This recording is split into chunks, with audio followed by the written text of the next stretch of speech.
Bonjour à tous, aujourd'hui on va s'intéresser à un geste qu'on fait tous les jours, presque sans y penser, faire ses courses. On va voir comment cet acte tout simple peut en fait se transformer en un outil social et citoyen super puissant. Alors, c'est la grande question, hein. Quand on est dans les rayons, qui est vraiment aux commandes?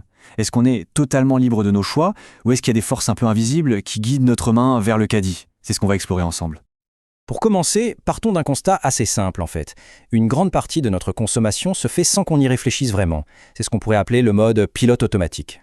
C'est exactement ça. On suit des habitudes, on cède à une impulsion, et quand on analyse les comportements d'achat, on se rend bien compte que la pure rationalité, eh bien, elle reste souvent à la porte du supermarché. En fait, ces décisions sont hyper influencées. Une promo alléchante genre 3 pour le prix de 2, un packaging super coloré, bien étudié pour attirer l'œil, ou même l'environnement social. Tout ça, ça peut complètement court-circuiter nos intentions de départ. Et hop, la liste de courses est oubliée. Ok, mais alors, comment on fait pour sortir de ce pilote automatique? Eh bien, un mot-clé émerge, la transparence. Et là, on entre dans une véritable bataille d'information, une bataille qui se joue directement sur l'étiquette de chaque produit. Cet outil fondamental pour faire un choix éclairé, c'est la traçabilité. Il faut voir ça comme une carte d'identité ultra détaillée du produit. D'où il vient, qui l'a fabriqué, dans quelles conditions. Sans ces infos, impossible de savoir ce qu'on soutient vraiment avec notre argent. Et là, le contraste est saisissant.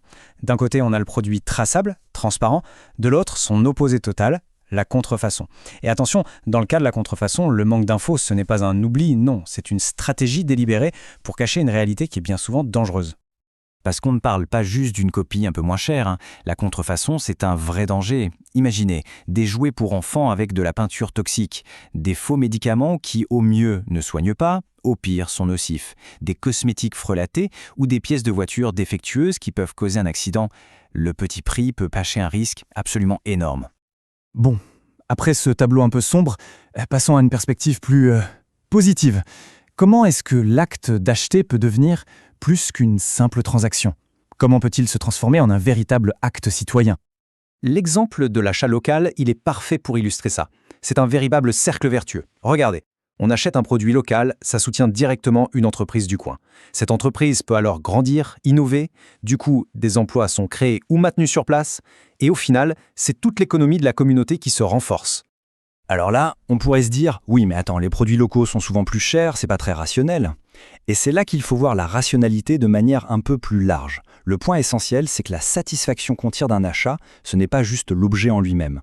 C'est aussi la satisfaction morale de savoir qu'on a posé un geste qui correspond à nos valeurs.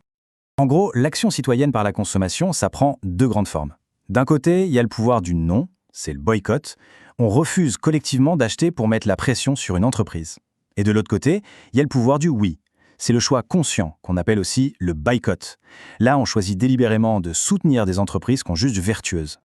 Et l'objectif de cette stratégie du oui, il est vraiment ambitieux. L'idée, c'est qu'en augmentant la demande pour des produits éthiques ou durables, on envoie un signal très fort au marché.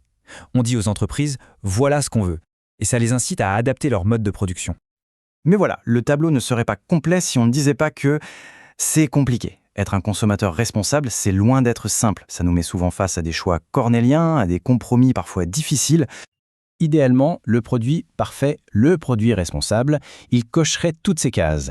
Respect de la planète, juste rémunération des producteurs, transparence totale et sécurité. Ça, c'est l'idéal. Mais dans la vraie vie, ça ressemble plutôt à ça.